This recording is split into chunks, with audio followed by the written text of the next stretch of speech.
ఏమండి పీడర్ గారు, ఇంటి నిండా అని పళ్ళుండగా మళ్ళీ కొనవేందుకు ఇప్పుడు? అదే నాకు తెలియదు రాణి. రోజు ఇక్కడికి వచ్చి అమ్మతో కాసేపు మాట్లాడి ఆమె చల్లని చేతులతో ఇచ్చే పళ్ళని తీసుకెళ్తేనే కానీ మనస్సు ప్రశాంతంగా ఉండదు. అంతేకాదమ్మా, దిక్కులేని ఈ దేవురానికి ఓ దారి కల్పించి చీకటైపోయి జీవితానికి ఓ వెలుగు చూపింది కన్న బిడ్డలా కాపాడాడు. అలాంటి మీ బాధను చూడండి, నేను ఒక్కరోజు కూడా ఉండలేనమ్మా. మీరే కాదు,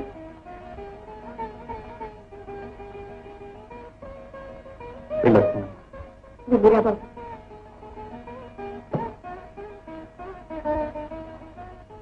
ఇదిగో అమ్మా డబ్బు.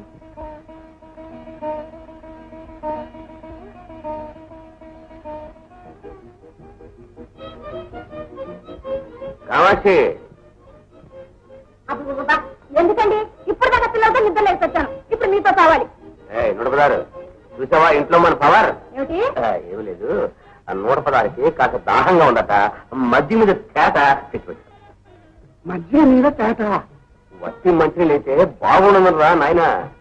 పైగా నేను అడగని చెప్తారేంటి? లేకపోతే నేను ఆడరావడమే. ఇంతకు మధ్య తేట నీకా నాకా? సత్యం, నీకు పెరిగింది అనుమానం, పోనీ నీకే ఇస్తాను లేదా నాయన. సార్, మిమ్మల్ని ఒకటి అడుగుతా సార్. ఒకటి అడుగుతావు 100 వాగిస్తావు. అడుగు, నీ బతుకే ఒక క్వశ్చన్ మార్క్ నాయన. సార్, మీకెంతమంది పిల్లలు సార్? అరడగల మీద అర. అంతేనా? అంతే.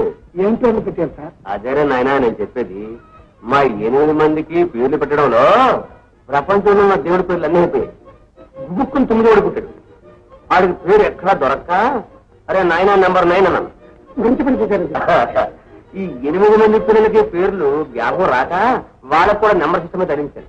అంటే అంటే నెంబర్ 1 2 3 4 5 6 7 8 9. ఏమిటి కూడా పిల్లలు లేచారు. సత్యం, మళ్ళీ పడుకోబెట్టానండి. బతికండి.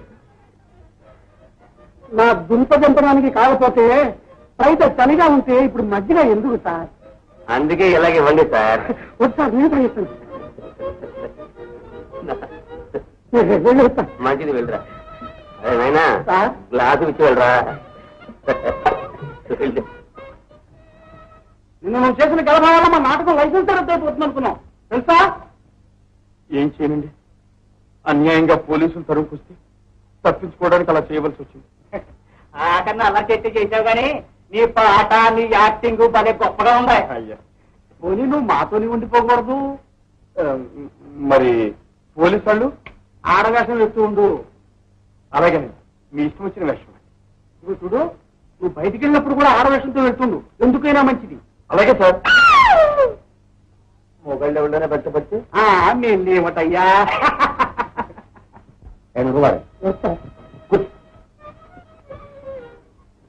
అసలు మనం డ్యూటీలో లేకపోయినా ఇలా ఎద్దుపోయిన దాసలా ఎందుకు తిరుగుతున్నా తెలుసా?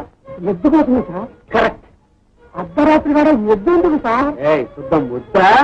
ఎద్దంటే ఆ ఎద్దు కాదు, ఆ రవిగాడు. ఓహో, మన రవిగాడా? నీ మేనలుడు.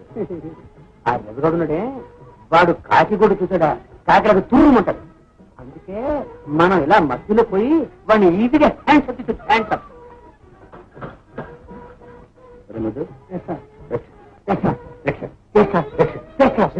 ఏమైంది? టైర్ పంచర్ అయిపోయిందమ్మా. అయితే ఇప్పుడు ఎలా? అంటే జాగ్రత్త అనమాట. నువ్వు త్వరగా రాకపోతే మనం చూస్తాం. నువ్వు సర్వీస్ స్టాప్ అయినప్పుడే నేను వచ్చేస్తాను. నీకు ఇప్పుడు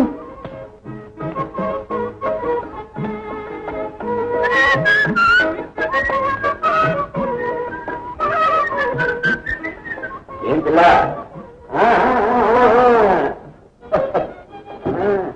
ఏ విధిగాను ఈ విధికి వచ్చావు?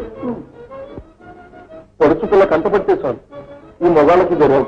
ఏది నీ ముద్ర ముఖం ఒక్కసారి చూడని బాల. అబ్బా, ఏమిటండి ఈ గోళ? గోల కాదే గోల. ఎక్కడికి ప్రయాణం అర్ధరాత్రి గోళ అని. మాస్టర్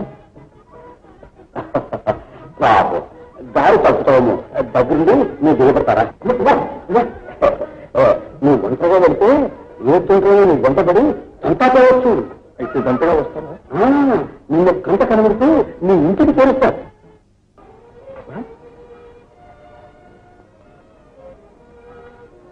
ఎవర్రా పిల్ల? మన పురుషోత్తమరావు గారు అమ్మాయి గారు. అలాగా ఎప్పుడు చెప్పలేదుగా, నువ్వు అడగందా మరి?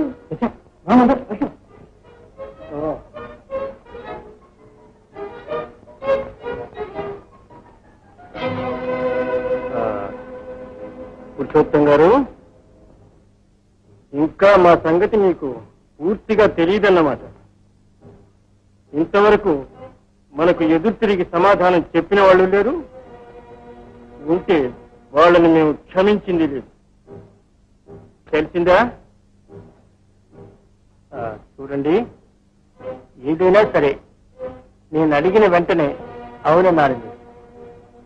అదేమిటో చెప్పండి బాబు, ఆలోచిద్దాం. ఆలోచించాల్సినంత పెద్ద విషయం ఏం కాదనుకోండి.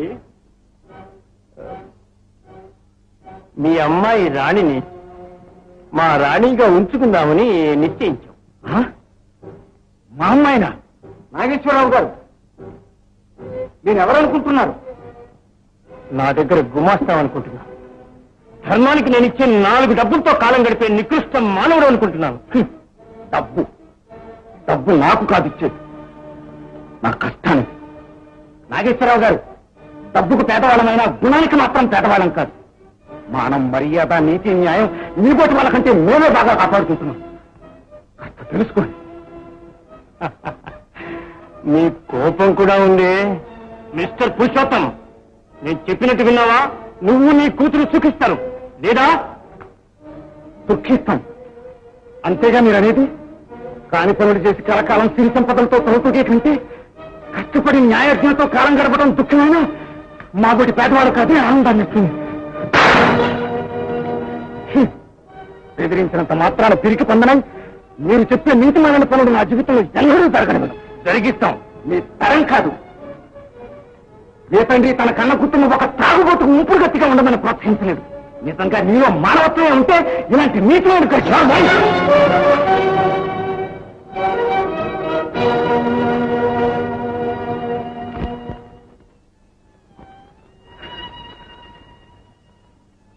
కొట్టండి. పెద్దవాడిని, అందులో మీ శ్రేయస్సు కోరినవాడిని.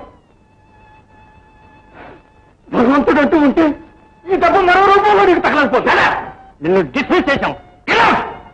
చాలా సంతోషం. అమీనా, ఇంకా చూస్తానంటే కానీ నిజం చేద్దాం. అదేనండి పురుషోత్తమరావు గారు, నాగేశ్వరరావు గారి దగ్గర తమను పుచ్చుకున్న సదరు తనఖా బాకీ 2000 రూపాయల క్రింద ఈ ఇల్లు జప్తు చేయడానికి నన్ను పంపించారు. జప్తా? అవల్ రైట్ గా. మీకు ధర్మం కాదు నాగేశ్వరరావు గారు. మరి ఈ ఇల్లు ఎవరికైనా అమ్మేసి మీ డబ్బు అసలు ఫైదాలతో సహా దమకడతాను. ఒక్క నెల గడువు ఇప్పించండి. ఒక్క నెల. అంతవరకు ఆగడానికి వీల్లేదు. బ్రహ్మాండం బావగారు. ఇంకా అర్థం కానట్టుంది అయ్యగారికి. అట్టగా ఉంది బ్రహ్మాండం. కాస్త వివరంగా చెప్పు. రోడ్డు పురుషోత్తం బాబు, మనలో మనకి ఎందుకు వచ్చింది మాయగారి గోళ? అబ్బాయి గారు ఏదో ఆశపడి అడుగుతాండారుగా, అమ్మాయిని ఇచ్చి పెళ్లి చేసే పోలా?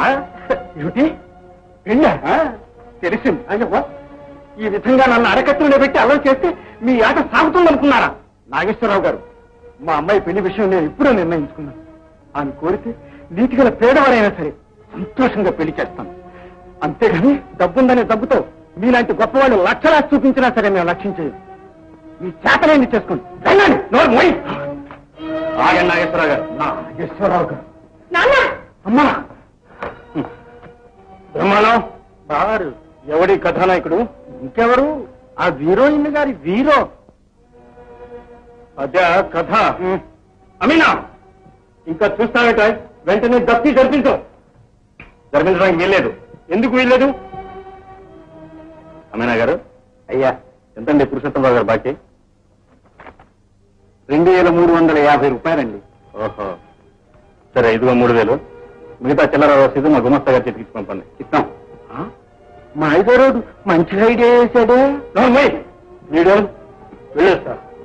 అదే వారం సెలవు ఇస్తారు. దయచేయండి. నాగేశ్వరరావు గారు నక్కందకు వచ్చారు. అన్నీ కొత్తనట్లే. నా నెత్తిలో